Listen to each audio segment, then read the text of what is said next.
Hi guys, welcome back to another indoor session of the Cinderella Circle, in which we will discuss different versions of Cinderella. I am your host, Danielle, Marivette, Hernandez, and today I have something special. Some confessions, or less confessions, more revelations. You see, Brandy is often credited as the first Black Cinderella, and she is, for Rodgers and Hammerstein's Cinderella. However, I would like to introduce you to Cindy, 1978, an all-Black cast and the retelling of Cinderella. Let me just crack my knuckles. Yeah, let's get into it. Cindy starts with an orchestra and a fairy tale book that says, once upon a time, there was a young maiden named Cinderella, la la la la la. And then the narrator turns the page and it says, this is a ripoff. I personally feel they discredit themselves. This is hardly a ripoff. This is, without a doubt, 100% beautiful retelling. beautiful. And since I say all of these versions are so beautiful, we really have to talk about what it means. What makes this version beautiful in a different way than all the other versions that I've said are beautiful? Well, it starts in 1943, South Carolina. Why is this the accent that came out? Our tale begins 1943, South Carolina, in which we see a band set up in the crossroads and start playing a jazzy tune to really set the tone for this musical, non-musical, because it's musical, but it's not very musical, but it's very musical. I'll explain. We see a bus and our Cindy on the bus. She's got braids and ribbons in her hair. She looks quite young. And she's traveling all alone to New York City, which is where she meets up with her father. Her father greets her at the train. Side note, this was filmed in 1978, so some things don't read as well as they probably did back in 1978. So, her father greets her at the train, and the first thing the actor does is put his hands on her hips, and I'm like, buddy, that is your daughter. Please remove your hands. But he just can't believe the sight of her. Apparently, they've been separated for quite an amount of time. He went to New York to regain some wealth because they were living pretty poorly in South Carolina, which is why Cindy has now come to join him in New York. And the entire time he's talking, he's boasting about this big fancy job he has and how he's a doorman at the Plaza Hotel and how they make such incredible tips and he's doing really well for himself. And she's so excited for him and she's so excited just to be in New York City, to be with her father. She has a lovely spirit. That's a Cinderella trait. Lovely spirit. There is no talk about what happened to her family. There is no talk about why they were parted. She's here now. Roll with it. However, the father's a little shady because the first thing he does is keep her outside. They go all the way up to Harlem, 135th, and he's like, hey, so you can't come upstairs because your stepmother wants to look real nice for you, so you just wait here. Bye. And it becomes evident that the father has been keeping some secrets. So he goes upstairs, and this is where we meet the stepsisters and the stepmother. Side note, I love the stepmother. I think she's my favorite stepmother. That's right. I'm counting all of them. I'm sorry, Angelica Houston. I love you. You know that. But this stepmother is so grounded in reality. She's just so real. I love her. Okay, back in it. We meet the stepsisters and the stepmother. Her name is Sarah, and she is stitching some dresses for them because there is the big Sugar Hill Ball coming up. And here comes in stepfather, whom she says they ought to start giving kisses. You should start kissing your father, boys. You should start kissing your father. You should start kissing your father, girls. And the girls are like, yeah, that's not gonna happen. And the dad himself is like, yeah, let's not. And let's not say we did either. He says we should give them more time before we start, pushing some affection. And he asks them to clear the room, that he needs to talk to the stepmother alone. And so this is when he decides it's time to tell her for the first time. I know, you're thinking he's going to tell her for the first time that he has a daughter. It's so much worse. He leads off with, I was married before you, to which she's like, what? And then, yes, and I have a daughter, to which she's like, double what? And she's here, to which she's like, excuse me? Followed up with, because I invited her to live with us. So all of this information, the stepmother is hearing for the very first time with zero time to process it. And she's actually taken it pretty well, you know, as far as that kind of news goes. I mean, think about that for a moment. Imagine you are remarried with 2 children of your own and you're both, you know, you're making ends meet, but times are tough and it's 1943. So this is war time, which they let us know many times. Well, your partner is like BT Dubs, was married before you, have a fully grown child here because I invited them to live without asking you. Ding. Now I know another thing you may be thinking. This is Cindy's dad. He doesn't have to ask. She's welcome to live where he lives. However, that is not the case because they're both barely making ends meet. There's hardly enough room for the 2 of them in this place. So here are all the reasons why our stepmother is set up to be so fussy. Let's move on to downstairs, where Cindy's been waiting patiently outside. She sees the New York men garbage collecting for the first time, and she makes a comment about the good stuff she saw in the trash. You know, listen. One man's trash is another man's treasure. So the stepsisters have come downstairs. Their mother said, mind you don't mess your dresses. So of course something's going to happen to those dresses. And they see Cindy out there, and Cindy has just been watching some kids skipping rope. And she joins them to show off her mad jump roping skills, doing 1 foot and then another foot, giving a cute little, hi, my name is Cindy, da da da da da. The stepsisters, oh, they do not like what they see. Immediately, one of them begins to bully her just because she can, and really mean too. Goes right into stuff about her mama, like, dang, what did this girl do to you besides exist on your street? Woof. But, you know, they have to set up the personalities. This one's the mean one. This one's the follower.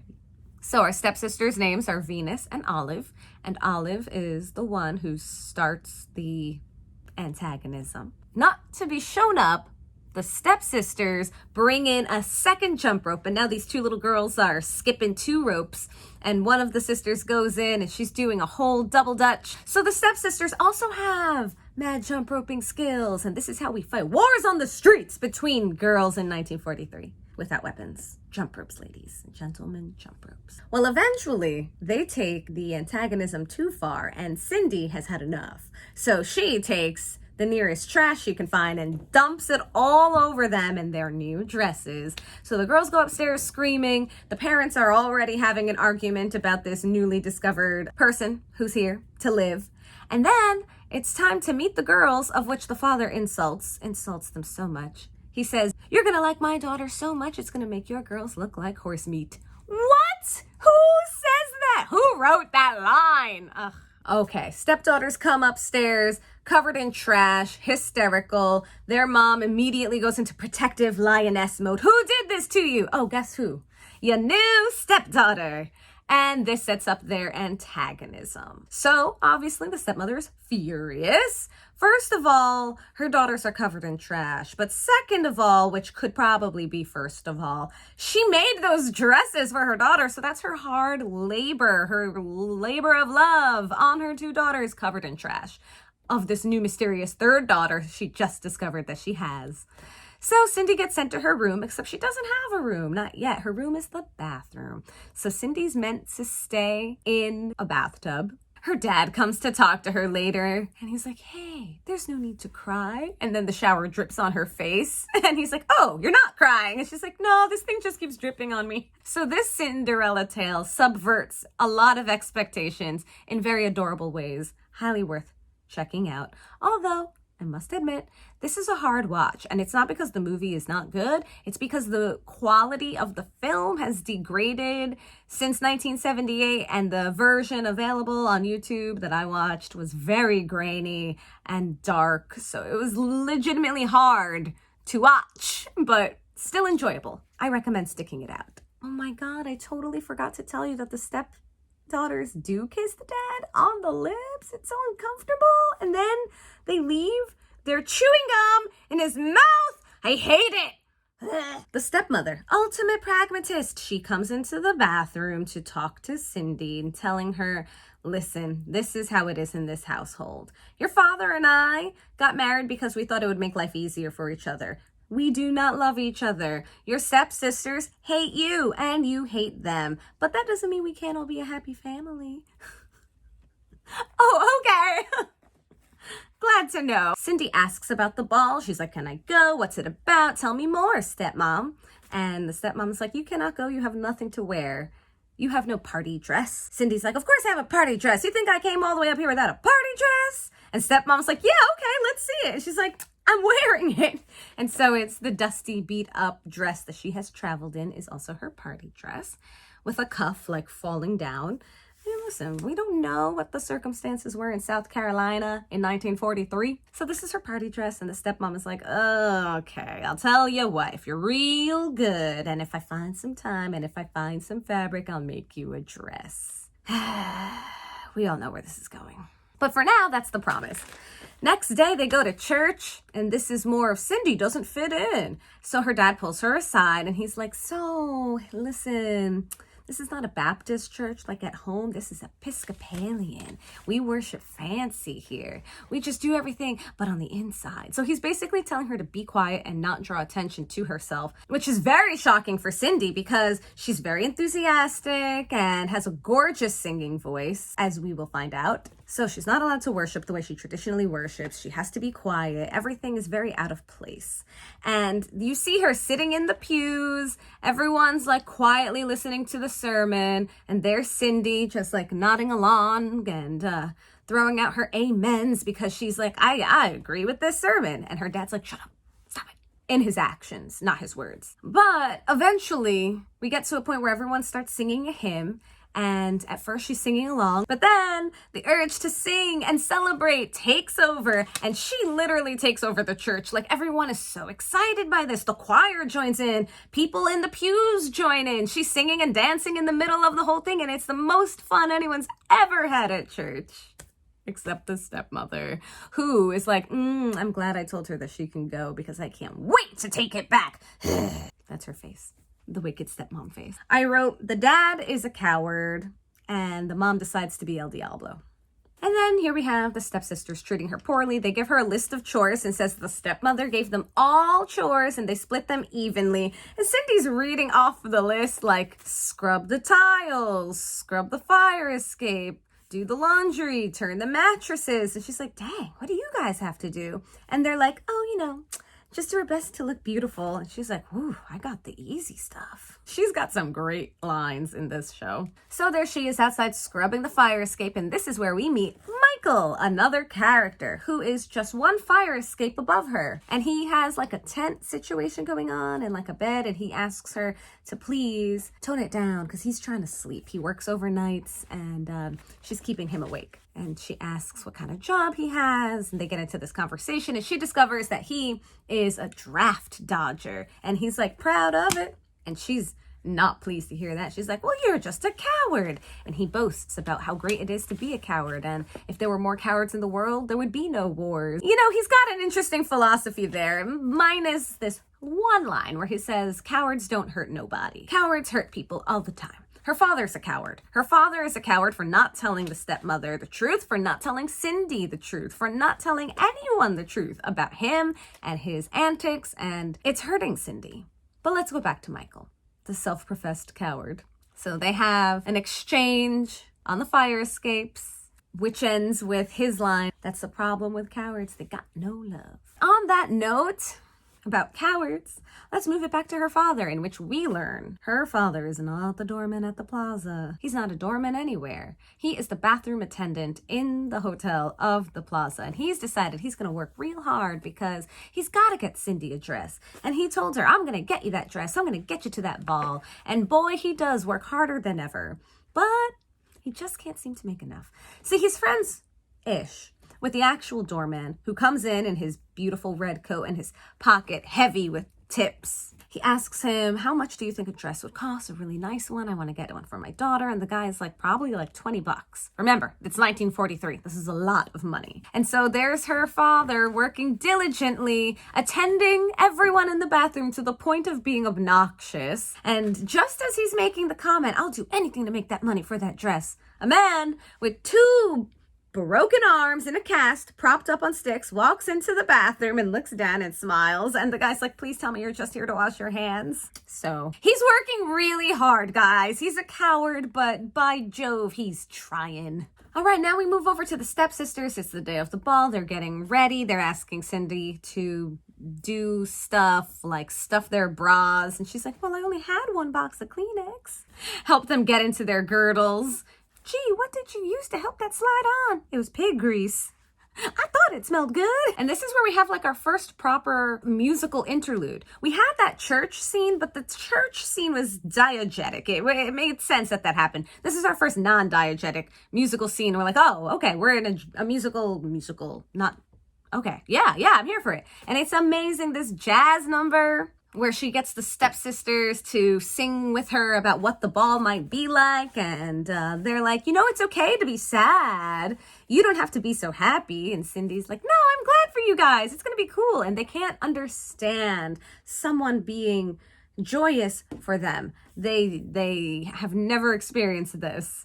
And so they can't imagine it's true. But then they're like, for real, why are you so happy? And that's when she confesses. She's like, okay, my dad told me he's going to make the money and he's going to get me a dress and I'm going to get to go. And they laugh and they're like, oh, honey, sweetie, baby child, that is not happening. LOL, smiley face. And of course, at the end of the day, no matter how many he attended in that bathroom, he fell short of $20 by $17. So he comes in disappointed, about to disappoint Cindy, who takes it very well and says it's okay and they will have chances to go to other dances. And the stepmom is like, well, you got to get dressed so we can take the girls. And he's like, you know what? I'm not taking them. I can't take my daughter. I'm not taking them. I'm going to get drunk instead. And so the step family goes off and he goes out to join Cindy and they have a heart-to-heart on that fire escape.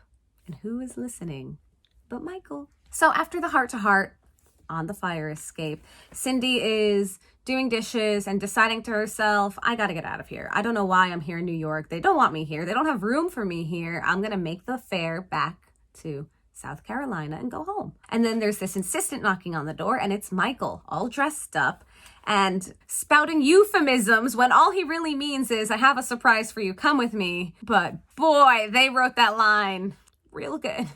Just close your eyes, take my hand, I promise you'll enjoy it.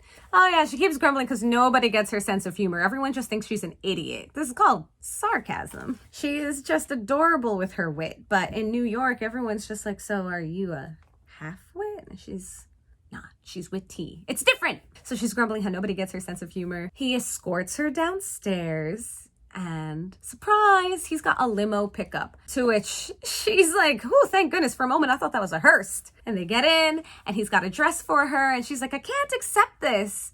And he asks, why not? My mom told me never to accept gifts from a man that you hardly know. And he was like, well, it's not a gift. You got to give it back. I didn't buy that. I stole it. And she goes, oh, well, I guess stolen's okay. Wait a minute. No, it's not. So it turns out he has borrowed this dress from his employer, whom he chauffeurs, and that they're going to sneak her into the ball and then sneak her out around midnight so that he can come back to pick them up. I love this plan. I love this trope. We're going to sneak you in and no one will be the wiser, but they're always the wiser, and shenanigans ensue. Here we are, the Sugar Hill Ball, 1943. So the ball is swinging. They're having a grand old time. We see the step family off to the side and a suitor comes over and he's like intimidated by both the stepsisters. So he asks the mom to dance and the mom was like, yes, she'd love to, and throws the stepdaughter at him. So Venus is dancing with this random guy and gets very enthusiastic about it. And at the end, she's mopping the sweat from her brow with the tissues that Cindy stuffed her bra with. And no matter how many tissues she pulls, there are more tissues standing out. So that's a fun little running gag. Okay, and now it's time to meet our prince, who is actually a captain. He's captain of the Marines, Joe Prince. And he is bedecked in medals and he is very conceited.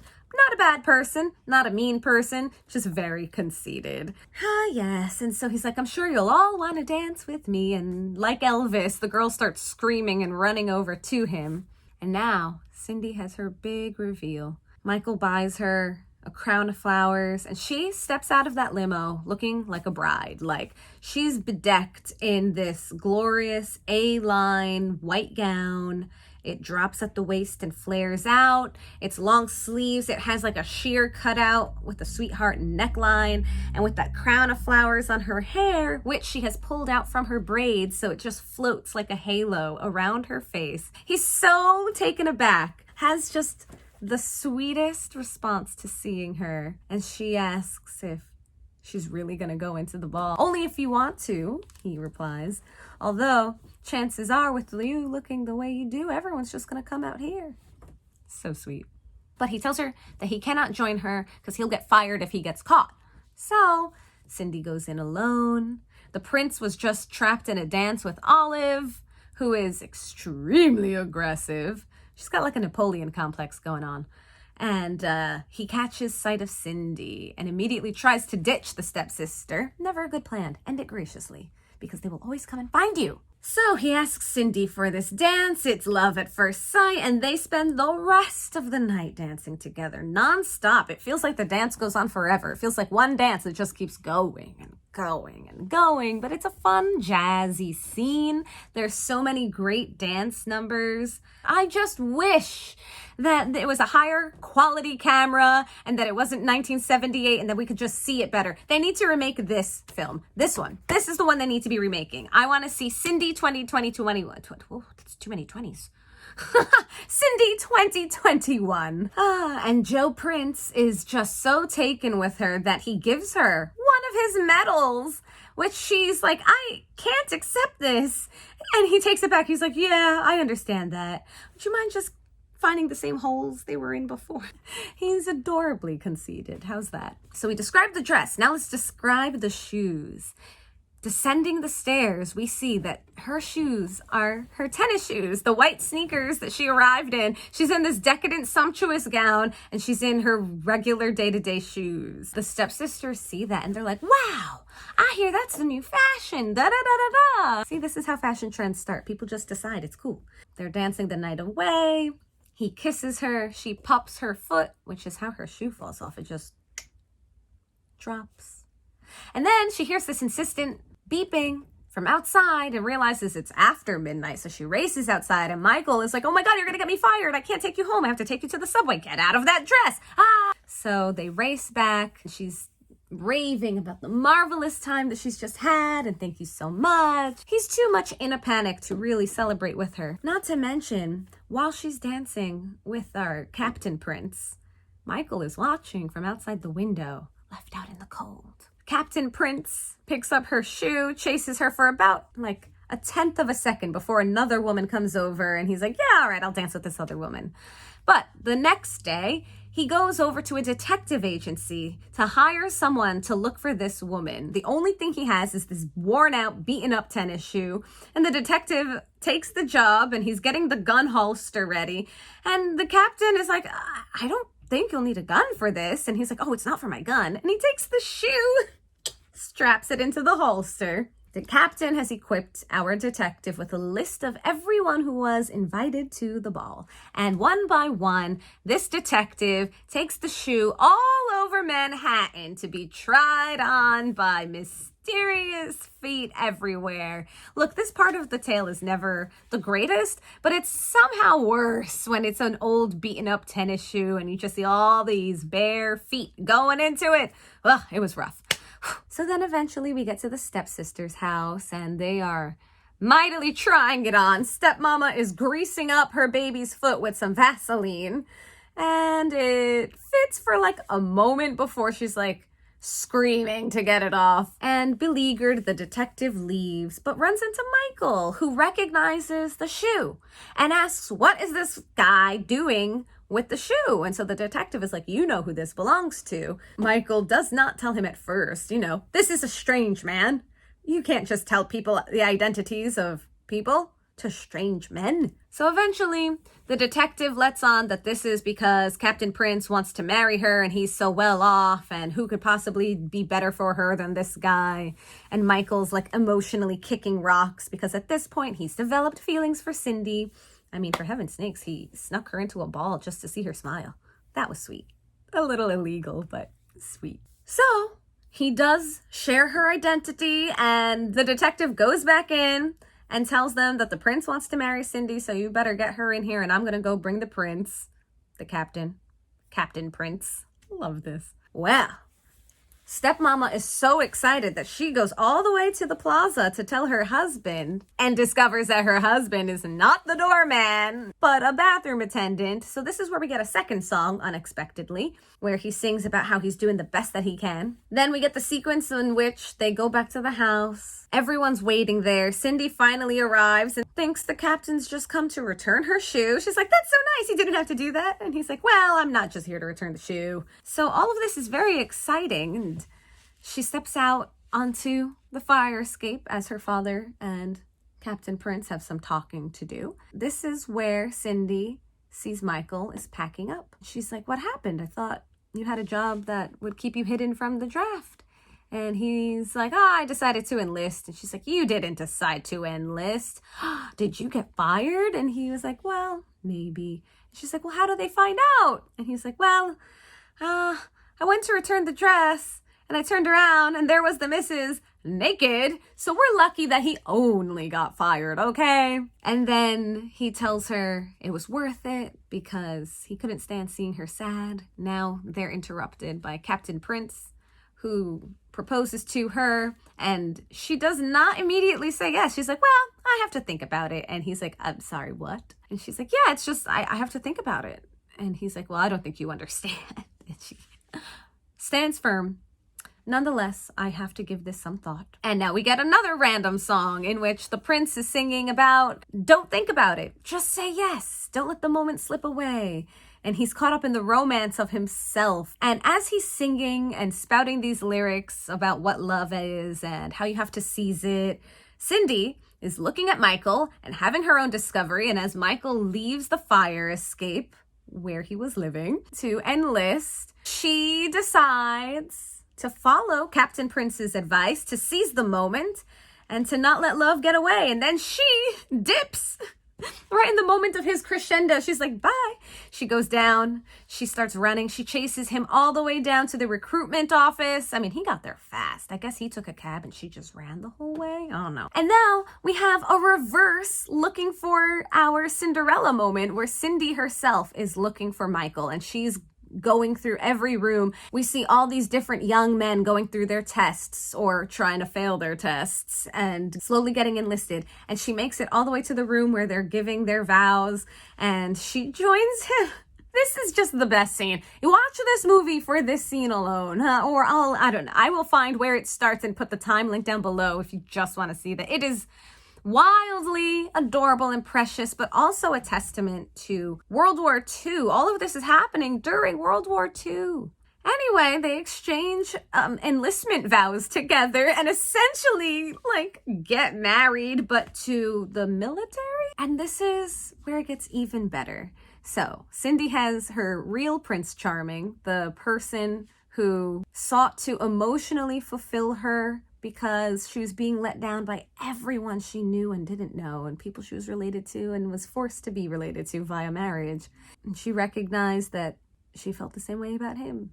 And they live happily ever after. But nobody gets punished in this version. Nobody. The stepsisters don't get punished. The stepmother doesn't get punished. The cowardly stepfather doesn't get punished. Everyone gets what they want. The narrator comes out and shares everyone's happily ever afters, where the dad eventually becomes a doorman. And the stepsisters become pro wrestlers, I guess because they were just so mean they had to take it out somewhere. Hey, whatever works for you.